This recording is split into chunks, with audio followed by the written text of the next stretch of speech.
हमारी आज की कहानी है ईश्वर का न्याय। अम्मा, तुमसे कितनी बार कहा है कि मेरी किसी भी चीज को मत छुआ करो। चाय गिराकर मेरे सारे डॉक्यूमेंट्स खराब कर दिए। सुमित अपनी 75 वर्षीय दादी माँ शांति जी का हाथ पकड़कर उन्हें कमरे से बाहर की ओर घसीटते हुए कहने लगा। तभी सुमित की पत्नी सीमा बोली, अरे मैं तो तुम्हें कितनी बार कह चुकी हूँ कि अपनी अम्मा को वृद्धाश्रम छोड़ दो, लेकिन तुम हो कि मेरी बात सुनते ही नहीं। अरे सीमा, तुम जानती ही हो, कुछ ही दिनों में तुम माँ बनने वाली हो और तुम्हारी देखभाल के लिए कोई तो होना चाहिए। सीमा को मनाते हुए सुमित कहने लगा तो सीमा बोली, अच्छा ये संभालेंगे मेरे बच्चे को? तुमसे कितनी बार कहा है कि एक काम वाली बाई लगवा दो, लेकिन नहीं, तुम्हें तो पैसों की पड़ी रहती है। मुझे पता है मैं पूरा दिन उनके साथ कैसे काटती हूँ। अपनी आंखों से मगरमच्छ के आंसू बहाती हुई सीमा ने कहा। तभी सुमित बोला, अरे मैं समझता हूँ, पर तुम भी तो सोचो, अब अम्मा घर का कितना काम निपटा देती हैं। हाँ हाँ, घर का सारा काम तो तुम्हारी अम्मा ही करती है ना। मैं तो यहाँ बैठे बैठे मौज कर रही हूँ, मैं थोड़ी ना कुछ करती हूँ। सीमा गरज पड़ी। तभी सुमित उसके कंधे पर हाथ रखकर उसे समझाने लगा, अरे नहीं सीमा, मेरा वो मतलब नहीं था। इससे पहले कि वो कुछ और बोलता, तभी सीमा ने उसका हाथ झटके से पीछे किया और बोली, हाँ हाँ बस करो, अब आप अपने ऑफिस जाओ। वैसे भी घर में खाने वाले ज्यादा हैं और काम करने वाले कम। सीमा तिरछी नजर से अम्मा की तरफ देखते हुए कहने लगी, ठीक है मैं चलता हूँ, अपना ध्यान रखना। ऐसा कहते हुए सुमित मुस्कुराते हुए ऑफिस के लिए निकल गया। उधर उसकी दादी अम्मा की आंखों से आंसुओं की नदियां बहती जा रही थी, लेकिन वो बेचारी भी क्या करती। वो तो हर दम घुट घुट कर जीने को मजबूर थी। उनके साथ हर दिन ऐसा ही व्यवहार किया जाता था और सुमित के घर से जाने के बाद तो सीमा उनके साथ इतनी बदतमीजी से व्यवहार किया करती थी, मानो अपनी दादी सास से उसका जन्मों का बैर हो, जिसका वो बदला ले रही हो। अभी सुमित घर से निकला ही था कि सीमा ने आवाज लगाई, अरे ओ अम्मा, खाना नहीं बनाओगी क्या? हाँ हाँ बहू अभी आई। लाठी के सहारे शांति जी बड़ी मुश्किल से अपने कमरे से निकल कर आई। इस अवस्था में उनसे ठीक से काम भी नहीं हो पाता था, लेकिन फिर भी वो हर संभव कोशिश करती जिससे उनकी पोता बहू खुश रहे। लेकिन वो कहाँ खुश रहने वाली थी। खाना बना है या नहीं? अचानक सीमा की इस जोरदार आवाज से शांति जी कांप उठी। हाँ बहू अभी लाती हूँ, रसोई घर में जाते हुए शांति जी ने कहा और किसी तरह लड़खड़ाते हुए रसोई घर से खाना लेकर आई। जैसे ही सीमा ने खाने की प्लेट पर एक नजर डाली तो जोर से बोली, ये कैसा खाना है? छी, मुझे तो लगता है कि आप जानबूझकर इतना बेस्वाद खाना बनाती हैं ताकि कोई आपको खाना बनाने को ही ना कहे। लेकिन बहू, ये खाना तुम्हारी सेहत के लिए अच्छा है। फिर सीमा बोली, ना बाबा, मुझसे तो नहीं खाया जाएगा ये खाना, ले जाइए इसे, अब मुझे भूख नहीं है।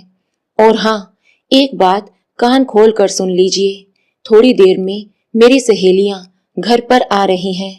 उनके सामने कोई नया नाटक मत करना। आधे घंटे के अंदर अंदर उनके लिए पकोड़े तैयार हो जाने चाहिए। थोड़ी देर ही हुई थी कि दरवाजे पर बेल बजी और सीमा की ढेर सारी सहेलियां घर के अंदर आई। अरे तुम यहाँ क्या कर रही हो? दिखाई नहीं देता क्या? मेहमान आए हैं, चाय पानी लेकर आओ। सीमा ने चिल्लाते हुए अम्मा से कहा तो सीमा की सहेली बोली, यार आजकल ये नौकर लोग भी ना जरा सा प्यार से बात कर लो तो सिर पर चढ़ जाते हैं। थोड़ी देर में शांति जी पानी लेकर बाहर आई तो अचानक उनका पैर मेज से टकरा गया और उनके हाथ से पानी की ट्रे छूटकर गिर गई। शांति जी ने खुद को तो जैसे तैसे संभाल लिया, लेकिन सारे गिलास टूट गए। ये क्या किया? आपको पता भी है कितने महंगे गिलास थे। अब खड़े खड़े मेरा मुंह क्या देख रही हैं? इसे साफ कीजिए और चाय के साथ पकोड़े लेकर आइए।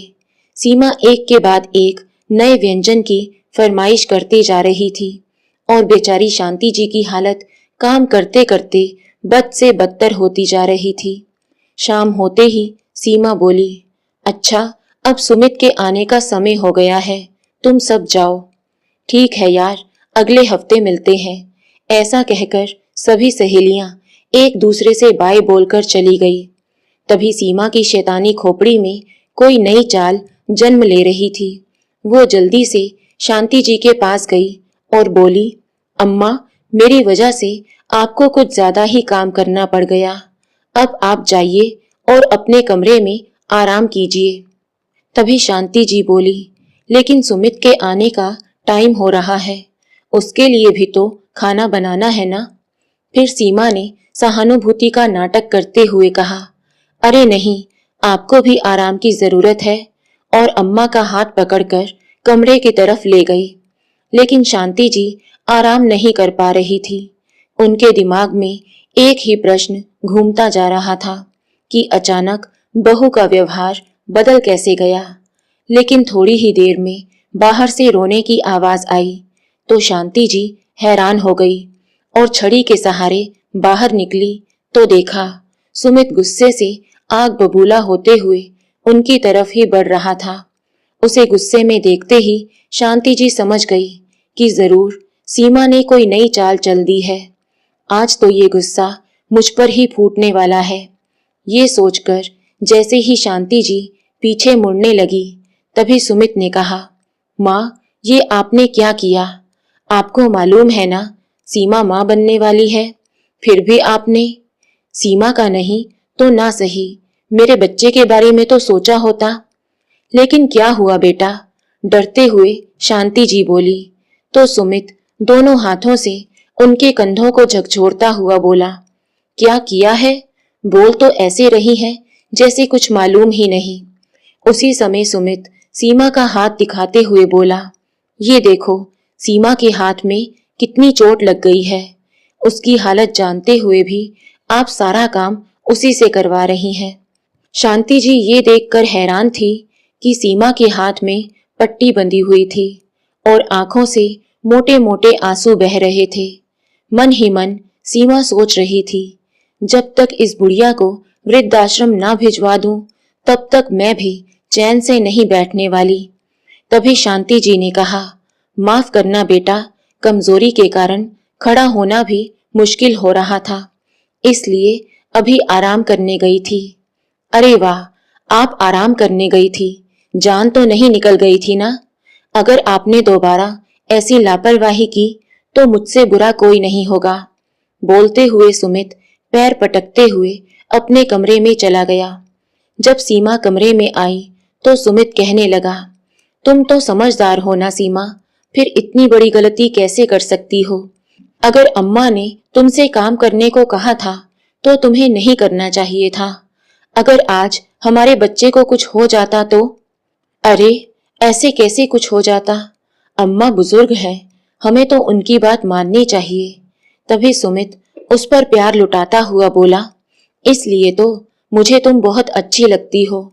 अब अम्मा दोबारा काम करने को कहें तो तुम्हें करने की जरूरत नहीं है, मैं आकर कर लूंगा।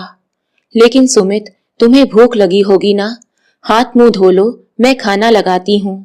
सीमा ने कहा तो सुमित बोला, अरे नहीं, तुम्हारे हाथ में पट्टी लगी है, अम्मा को बोल दो, वो खाना लगा देंगी। ठीक है, मैं जाकर उनसे कहती हूँ। ऐसा बोलते हुए सीमा अम्मा के कमरे की तरफ बढ़ी और सोचने लगी, अम्मा पर तो मेरे नाटक का कोई असर ही नहीं पड़ा, जाने किस मिट्टी की बनी है। लेकिन मैं भी कम नहीं हूँ, इन्हें वृद्धाश्रम में भेजे बिना मुझे भी चैन नहीं आएगा। अम्मा, आकर खाना लगा दो, बहुत भूख लगी है, दरवाजे से सीमा ने कहा। तो शांति जी बोली, ठीक है बहू, मैं आ रही हूँ। शांति जी के शरीर में काफी दर्द हो रहा था। उनमें इतनी हिम्मत नहीं थी कि वो और काम कर सकें, परंतु फिर भी जैसे तैसे रसोई घर में गई और खाना डालकर ले आई। जैसे ही सुमित ने खाने का एक निवाला खाया तो उसका गुस्सा 7वें आसमान पर पहुंच गया। ये कैसा खाना बनाया है अम्मा, थू थू। सुमित की ये बात सुनकर शांति जी स्तब्ध रह गई। उन्होंने खाना चखकर देखा तो रोटी और चावल में कंकड़ पड़े हुए थे और सब्जी में मिर्च ही मिर्च थी। शांति जी कुछ समझ नहीं पा रही थी, क्योंकि उन्होंने स्वयं अपने हाथों से खाना बनाया था। एक और सीमा की रहस्यमयी चुप्पी उनके मन में हजारों सवाल पैदा कर रही थी, तो दूसरी ओर सुमित के विस्फोटक क्रोध से वो बहुत ज्यादा घबरा गई थी। तभी कपकपाती आवाज में बोली, बेटा मैंने तो खाना। उसी समय शांति जी की बात को काटते हुए सुमित बोला, बस अम्मा बहुत हुआ, आपसे तो कोई उम्मीद रखना ही बेकार है। चलो सीमा, हम बाहर जाकर खाना खा लेते हैं। इतना कहते हुए सुमित ने सीमा का हाथ पकड़ा और बाहर निकल गया। सुमित और सीमा होटल में चले गए और पेट भरकर स्वादिष्ट खाना खाया। सीमा आज मन ही मन बहुत खुश थी। होती भी क्यों ना, आज उसके कारण शांति जी को इतनी डांट जो पड़ी थी। अम्मा आंसू पोंछती हुई अपने कमरे में चली गई। उनका हृदय अंदर ही अंदर कसक रहा था। सुमित और सीमा की जब पेट पूजा खत्म हुई और जैसे ही वो घर के लिए निकलने लगे, तभी सुमित ने कहा, अरे सुनो, मैं सोच रहा था कि घर पर खाने को तो कुछ बना नहीं है, अम्मा के लिए कुछ ले चलते हैं। अरे पागल हो क्या आप? अम्मा क्या ये खाना खाएंगी? उनकी उम्र हो चली है, तेल मसाले का खाना खाएंगी तो उनकी तबीयत खराब हो जाएगी। लेकिन सीमा, अम्मा को भूख लगी होगी, सुमित ने कहा तो सीमा बोली, अरे घर में कुछ पकाकर खा लेंगी, तुम चिंता मत करो। सीमा की बात सुनकर सुमित बोला, अच्छा ठीक है मेरी माँ, अब चलो घर।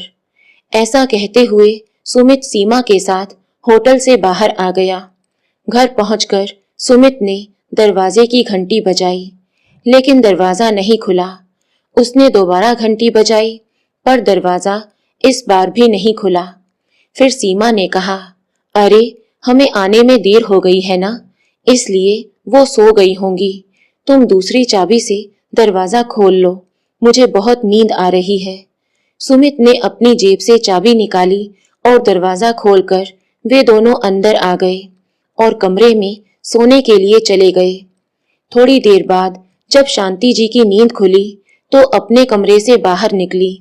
सुमित और सीमा अब तक आए नहीं, ये सोचते हुए वो उनके कमरे की तरफ बढ़ी और वहां पहुंचने के बाद उन्हें पता चला कि वे दोनों तो घर पर आ चुके हैं। बच्चों को देखकर उन्हें तसल्ली तो मिली, लेकिन उनकी आंखें भर आई और वापस अपने कमरे की तरफ लौट आई। उन्हें जोरों से भूख लगी हुई थी।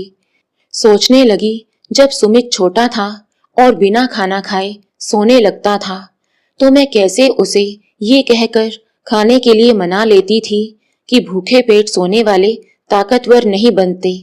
कैसे भी करके उसे मना लेती थी, लेकिन बगैर खाना खाए सोने नहीं देती थी। और यहाँ मैं खाना खाऊं या ना खाऊं, किसी को परवाह नहीं है। रुके हुए आंसू पुनः कोरों से बह निकले। ऐसा सोचती हुई वो सोने की कोशिश करने लगी, लेकिन भूख के मारे कमबख्त नींद भी नहीं आ रही थी। कुछ देर बाद पक्षियों की चहचहाट होने लगी तो सीमा अंगड़ाई लेते हुए अपने कमरे से बाहर निकली, लेकिन अम्मा उसे कहीं दिखाई नहीं दे रही थी। रसोई घर में देखा तो अम्मा वहां भी नहीं थी। फिर जाकर उनके कमरे में देखा तो अम्मा अभी तक सो रही थी। सीमा को तो जैसे एक और मौका मिल गया। उसने चारों तरफ कचरा फेंका और झाड़ू उठाकर सुमित के आने का इंतजार करने लगी। जैसे ही उसे पता चला कि सुमित उठ चुका है और बाहर आ रहा है, वैसे ही उसने झाड़ू लगाना शुरू कर दिया। लेकिन नींद के कारण सुमित का ध्यान उसकी ओर नहीं गया। उसी समय सीमा ने कराहना शुरू कर दिया, हे भगवान, मेरी तो कमर दर्द हो गई झाड़ू लगाते लगाते। तभी सुमित का ध्यान उसकी ओर गया और हैरानी से पूछने लगा, तुम झाड़ू क्यों लगा रही हो? अम्मा कहाँ है?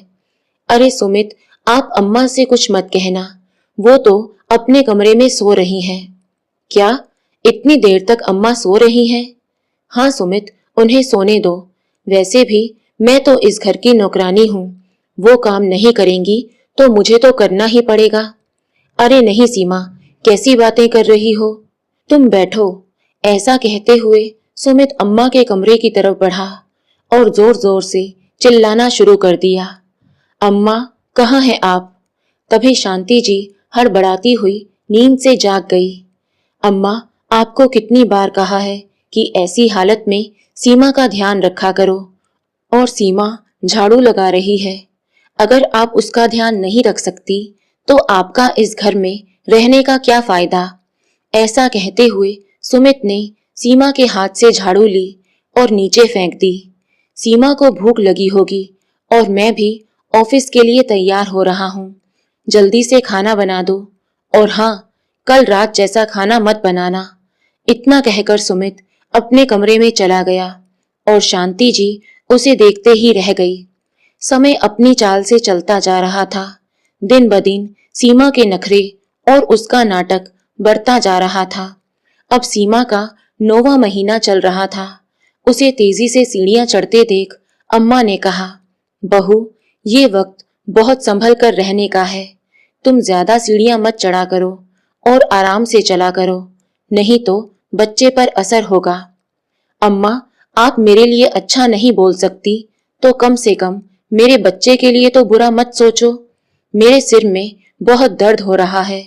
अदरक वाली चाय बनाकर ले आओ और साथ में थोड़े पकोड़े भी बना देना। शांति जी चुपचाप उसकी बात सुनकर कोई जवाब दिए बिना उसकी फरमाइश पूरी करने में जुट गई। थोड़ी ही देर में सीमा के चिल्लाने की आवाज आई। इधर पकोड़े बनाती शांति जी के कानों में जब उसकी आवाज पड़ी तो वो गैस बंद करके उसके पास गई। क्या हुआ बेटा? अम्मा बचा लो, मुझे बहुत दर्द हो रहा है। शांति जी ने देखा कि सीमा दर्द से छटपटा रही थी। बेटा, मैं अभी सुमित को फोन लगाती हूँ। ऐसा कहते हुए शांति जी टेबल पर रखा फोन उठाकर सुमित का नंबर मिलाने लगी, लेकिन सुमित ने फोन नहीं उठाया। ये सोचकर कि अम्मा ही होगी जो बिना मतलब के फोन करके मुझे परेशान करती रहती हैं। परेशान होकर उन्होंने दोबारा फोन लगाया, लेकिन सुमित ने फोन नहीं उठाया।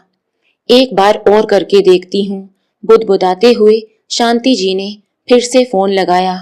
तभी सुमित ने फोन उठाकर कहा, अम्मा, मैं ऑफिस में बिजी रहता हूँ, समझती क्यों नहीं? सुमित बेटा, वो सीमा। क्या सीमा? सीमा के अलावा आपको कुछ मिलता है या नहीं? अब दोबारा मुझे फोन मत करिएगा। ऐसा कहते हुए सुमित जैसे ही फोन रखने लगा तभी शांति जी बोली, बेटा, सीमा को बहुत दर्द हो रहा है, उसे जल्द से जल्द अस्पताल लेकर जाना होगा। इतनी बात सुनते ही सुमित घबराते हुए बोला, अम्मा, मैं 5 मिनट में आता हूँ। थोड़ी ही देर में सुमित घर पहुंचा। सुमित ने पकड़कर सीमा को गाड़ी में बिठाया। तभी शांति जी भी उसे हिम्मत देते हुए उसके साथ गाड़ी में बैठ गई। थोड़ी देर में वे लोग अस्पताल पहुंच गए। तब शांति जी बोली, भगवान, अब जल्दी से मुझे मेरे बच्चे का मुखड़ा दिखा दे, बस सब कुशल मंगल हो जाए। ऐसा सोचते हुए वो हाथ जोड़कर भगवान से प्रार्थना करने लगी। थोड़ी ही देर में डॉक्टर बाहर निकले तो सुमित घबराते हुए उठा। मुबारक हो, आपका बेटा हुआ है, डॉक्टर ने बधाई देते हुए कहा। तो सुमित और अम्मा की आंखों में तो खुशी की लहर दौड़ पड़ी। जब सीमा और बच्चे को कमरे में लेकर आया गया तो शांति जी अपने परपोते को देखकर फूली ना समाई। जैसे ही शांति जी उसे अपनी गोद में लेने लगी, उसी समय सुमित ने अपने बच्चे को गोद में उठा लिया और कहने लगा, क्या अम्मा, आपके हाथ गंदे हैं, आप ऐसे कैसे उसे उठा सकती हैं? कोई इन्फेक्शन हो गया तो? इसके नजदीक भी मत आना। ये सुनते ही शांति जी का कलेजा छलनी हो गया। आज एक माँ के दिल को सबसे ज्यादा चोट पहुंची थी। जिस बच्चे के इंतजार में वो आज तक सीमा के व्यवहार को भी सहन करती आई थी, आज उस बच्चे को उन्होंने छूने तक नहीं दिया था। धीरे धीरे दिन बीतने लगे। बच्चे को घर में आए 1 महीना बीत चुका था, लेकिन अभी तक शांति जी को उसे गोद में लेने का सुख नहीं मिला था। माँ सुनो, कल घर में पूजा है, बच्चे का नामकरण करना है, सारी तैयारी समय से कर देना। सुमित ने अम्मा पर हक जताते हुए कहा। ठीक है बेटा, मैं कर दूंगी, अम्मा ने मुस्कुराते हुए कहा। उसी समय सीमा ने आवाज लगाई, तो जैसे ही सुमित कमरे में गया तो सीमा ने कहा, अरे मैं पूछती हूँ, तुम्हें हमारे बच्चे की कोई फिक्र है भी या नहीं? कितनी बार मैंने तुम्हें कहा है कि अम्मा को वृद्धाश्रम छोड़ आओ, लेकिन तुम हो कि मेरी एक बात नहीं सुनते। लेकिन हुआ क्या है? अरे तुम्हारी अम्मा बार बार मेरे बच्चे को छूने का बहाना ढूंढती रहती हैं। कल को अगर मेरे बच्चे को कुछ हो गया तो मैं तुम्हें कभी माफ नहीं करूंगी। अरे बाबा, वो तो मुझे तुम्हारी चिंता थी। अब देखो, घर का काम तो अम्मा कर ही देती है ना। अगर वो चली जाती तो सारा काम तुम्हें करना पड़ता। अब बच्चा 1 महीने का हो गया है, तो कल पूजा के बाद मैं खुद ही उन्हें वृद्धाश्रम छोड़ आऊंगा। कल क्यों, आज क्यों नहीं? अरे तुम समझती नहीं हो, कल जब लोग आएंगे तो माँ के बारे में पूछेंगे, इसलिए कल की पूजा जब खत्म हो जाएगी तो मैं उन्हें वृद्धाश्रम छोड़ आऊंगा। अगले दिन सुबह सुबह शांति जी पूजा की तैयारी करने लगी, लेकिन उन्हें इस बात का बिल्कुल भी अंदाजा नहीं था कि आज उनका इस घर में आखिरी दिन है। सीमा के मायके वाले भी आ गए और पंडित जी भी। जब बच्चे के नामकरण की बारी आई तो शांति जी बड़ी आस से सुमित की ओर देखने लगी कि एक बार तो वो उनसे जरूर पूछने आएगा कि अम्मा बच्चे का नाम क्या रखें। परंतु ये भी उनकी गलतफहमी थी। बच्चे का नामकरण उनसे पूछे बगैर ही हो चुका था। नामकरण के बाद सुमित ने पंडित जी का आशीर्वाद लिया और फिर शांति जी का आशीर्वाद लेने के लिए आया तो देखा उनकी आंखों में आंसू थे। तभी दांत पीसते हुए सुमित बोला, ये क्या अम्मा, आप सब लोगों को क्या दिखाना चाहती हैं कि हम आपका ध्यान नहीं रखते? नहीं बेटा, ऐसी कोई बात नहीं है। तभी सीमा ने कहा, मैंने तो पहले ही कहा था कि इन्हें वृद्धाश्रम छोड़ आओ। देखो अब सबके सामने नाटक कर रही हैं। शाम होते ही सुमित अम्मा के पास गया और बोला, अम्मा आपको कहीं लेकर जाना है, चलिए। शांति जी आश्चर्य से बोली, पर बेटा कहाँ जाना है? आपसे जितना कहा गया है उतना करो, अपने कपड़े उठाओ और चलो मेरे साथ। ये सुनते ही शांति जी का कलेजा फटने लगा। थोड़ी ही देर में सीमा ने उनका बैग पैक कर दिया और उनके हाथ में थमा दिया। शांति जी भी समझ चुकी थी कि सुमित और सीमा के मन में क्या चल रहा है। वो बिना सवाल किए चुपचाप बाहर खड़ी गाड़ी में बैठ गई और आश्रम के लिए निकलते हुए भगवान से दुआ कर रही थी कि जो दिन आज उन्हें देखना पड़ रहा है उनके बच्चों को ना देखना पड़े। थोड़ी ही देर में वे लोग वृद्धाश्रम पहुंच गए। जैसे ही शांति जी ने वृद्धाश्रम की ओर देखा, वो अंदर से पूरी तरह टूट गई। तभी सुमित बोला, अम्मा हमें गलत मत समझना, लेकिन अब हमसे आपकी देखभाल नहीं हो पाएगी, इसलिए मैंने फैसला किया है कि आज से आप यहीं रहेंगी। यहाँ आपकी उम्र के बहुत से लोग हैं, आपका दिल भी लगा रहेगा। ऐसा कहते हुए सुमित ने उनके पैर छुए और उन्हें वृद्धाश्रम में छोड़ दिया। आश्रम से निकलते वक्त सुमित की आंखों में भी आंसू थे, परंतु फिर भी उसने एक बार भी पलटकर नहीं देखा। इधर समय बीतने के साथ साथ सीमा की बदतमीजियां और ज्यादा बढ़ने लगी। अब सुमित भी उसके व्यवहार से परेशान हो चुका था और रह रहकर अम्मा को याद करता था। एक दिन उसने मन ही मन ठान लिया कि वो वृद्धाश्रम से अम्मा को वापस लेकर आएगा और सीमा को बताए बिना वृद्धाश्रम की ओर चल पड़ा। परंतु जैसे ही वृद्धाश्रम में पहुंचा और अम्मा को ढूंढने लगा तो एक बुजुर्ग व्यक्ति आए और पूछने लगे, बेटा किसे ढूंढ रहे हो? बाबा, वो मेरी दादी माँ शांति देवी, सुमित ने रोते हुए कहा। तो उस वृद्ध व्यक्ति ने कहा, बेटा, तुमने आने में बहुत देर कर दी। क्या मतलब? सुमित ने पूछा। तो वृद्ध व्यक्ति ने कहा, अब वो इस दुनिया में नहीं रही बेटा। ये सुनकर सुमित की आंखें फटी की फटी रह गई। बेटा, जब तुम उन्हें यहाँ छोड़कर गए थे तो बेचारी बहुत रोई थी, बहुत याद करती थी तुम लोगों को। यहाँ आने के 1 हफ्ते बाद ही उनका निधन हो गया था। उनकी केवल एक ही आखिरी इच्छा थी, अपने परपोते को गोद में लेने की। ऐसा कहते हुए वो वृद्ध व्यक्ति भी रो पड़े। ये लो बेटा, ये स्वेटर उन्होंने अपने हाथों से अपने परपोते के लिए तैयार की थी। सुमित के हाथों में वो स्वेटर देते हुए वो वृद्ध व्यक्ति वहां से चले गए। ये बातें सुनकर सुमित किसी पुतले की तरह ज्यों का त्यों खड़ा रह गया। आज उसे एहसास हुआ था कि उससे कितना बड़ा गुनाह हो गया था। टूटे दिल के साथ सुमित वृद्धाश्रम से बाहर निकलकर एक पार्क में जाकर बैठ गया। थोड़ी ही देर बाद एक उम्रदराज व्यक्ति उसके पास आए और बगल में बैठ गए। अरे सुमित बेटा, तुम यहाँ? अरे बाबा आप, नमस्ते। और बताओ बेटा, तुम्हारी अम्मा कैसी है? अम्मा? अम्मा तो अब नहीं रही, सुमित ने रोते हुए कहा। और उनके पूछने पर सुमित ने उन्हें सारी बात बता दी। ये सुनकर वो बाबा हैरान रह गए और बोले, भगवान तुम्हारे जैसा बेटा किसी को ना दे। तुम क्या जानो, जब तुम्हारा जन्म हुआ था उसके कुछ समय बाद ही तुम्हारे माता पिता की एक एक्सीडेंट में मृत्यु हो गई थी।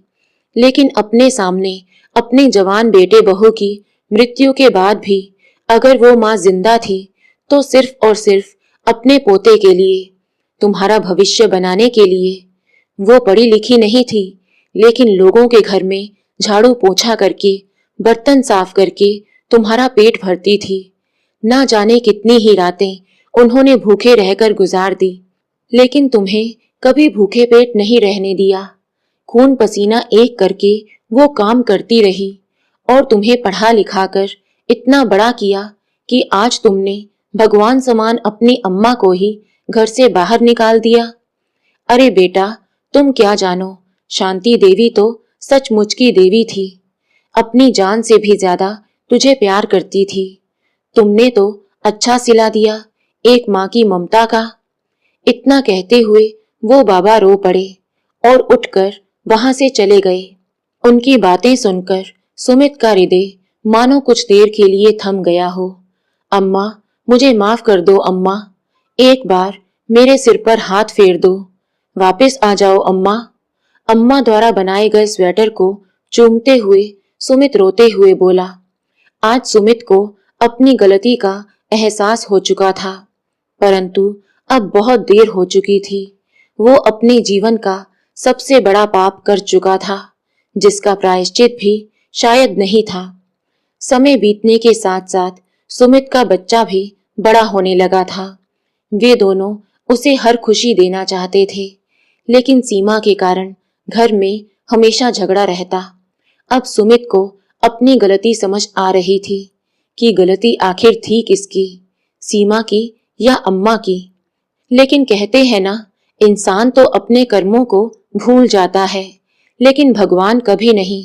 उसके पास हर इंसान के कर्मों का हिसाब रहता है। वक्त ने करवट बदला और आज 25 साल के बाद एक विधवा औरत अपने बेटे और बहू से उनके घर के किसी कोने में पड़े रहने की भीख मांग रही थी। लेकिन दोनों ने उनका सामान बाहर फेंककर उसे घर से निकाल दिया। वो बूढ़ी विधवा और कोई नहीं बल्कि सीमा थी, जिसके पति सुमित की 2 साल पहले मृत्यु हो चुकी थी। सीमा को समझ आ रहा था कि आज मैं वहीं खड़ी हूँ जहाँ कल अम्मा खड़ी थी। आज उसे एहसास हो रहा था कि वो अपने द्वारा किए गए कर्मों को ही भोग रही है। आसमान की तरफ देखते हुए वो चिल्लाने लगी, अम्मा मुझे माफ कर दीजिए, अम्मा मुझे माफ कर दीजिए। लेकिन उसकी खुद की ही आवाज गूंज गूंज कर वापस उसके कानों में आने लगी और उसे ऐसा लगा जैसे कुदरत चीख चीख कर बोल रही है कि अपने कर्मों का फल तो भुगतना ही पड़ेगा। तो दोस्तों, आपको ये कहानी कैसी लगी? लाइक और कमेंट करके जरूर बताएं और चैनल को सब्सक्राइब करना बिल्कुल ना भूलें। मिलते हैं एक नई कहानी के साथ। बहुत बहुत धन्यवाद।